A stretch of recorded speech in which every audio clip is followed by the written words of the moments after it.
আজ সমগ্র শিক্ষা পরিবারের সমস্ত নেতৃত্বরা বিকাশ ভবনে এসেছিলেন, তো আজ তাদের উদ্দেশ্যে কি বার্তা আছে যদি আপনারা একটু বলেন।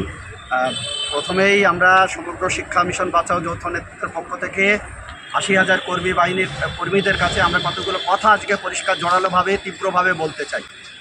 ২৩শে এপ্রিল থেকে আমাদের যে লড়াই শুরু হয়েছিল, আমরা সরকারের সাথে চোখে চোখ রেখে আমরা লড়াইটা করে সরকার অবশেষে ২৫ তারিখে ফাইলটা করতে বাধ্য হল। তারপরে আপনারা জানেন ইতিহাস, আমি আজকে আর বলছি না।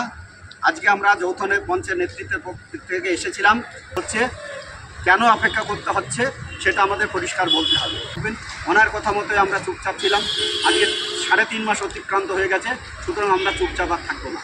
১১ তারিখে ওনার সাথে আমরা কথা বলবো, ওনার কথা বলাতে বাধ্য করব।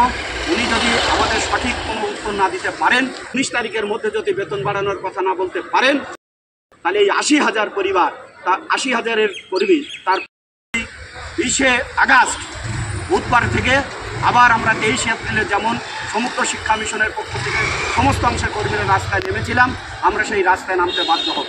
আমরা মঞ্চের নেতৃত্বরা আছে, এমএসকে নেতৃত্ব আছে, প্যারা টিচার নেতৃত্ব আছে, শিক্ষাবন্ধু নেতৃত্ব আছে, স্পেশাল এডুকেটর, সমস্ত অংশের কর্মীদের কাছে আমরা আবেদন করব যে আপনারা বিভ্রান্ত হবেন না। ২০শে আগস্ট থেকে রাজপথেই সর্বশিক্ষার কর্মীদের রাত জাগা শুরু হবে।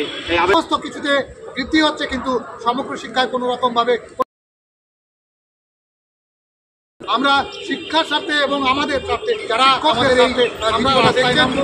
বেশি বেশি করে বিভিন্ন জনের কাছে পৌঁছে দেবেন। এবং ১১ তারিখে আমরা যদি কোনো পজিটিভ কোনো বার্তা এবং সুস্পষ্ট ফাইনালি বার্তা আমরা পাই, নিশ্চিতভাবে আমরা ২০ তারিখ থেকে আমার সরকারকে অভিনন্দন জ্ঞাপন উদ্দেশ্য নিয়ে, আর যদি ১১ তারিখে আমরা সেই অর্থে আমাদের আশানুরূপ কোনো বার্তা না পাই বা কোনো রকম বার্তা যদি দিতে ব্যর্থ সকল পার্শ্ব শিক্ষক থেকে শুরু করে এসএসকে, এমএসকে, স্পেশাল এডুকেটর, শিক্ষাবন্ধু, শিক্ষামিত্র এবং কর্মচারীবৃন্দ যারা আছে সকলকে একত্রিত করে আমরা রাস্তাতে আসবো। সুতরাং আপনারা ২০ তারিখের পর থেকে আপনারা মানসিকভাবে প্রস্তুত থাকুন এবং ২০ তারিখের পর থেকে হোক আর যাই হোক না কেন, আমরা কিন্তু আমাদের পেশার স্বার্থে, আমাদের শিক্ষকতার স্বার্থে আমরা ২০ তারিখের কলকাতা রাজপথ অভিমুখে রওনা দেবো।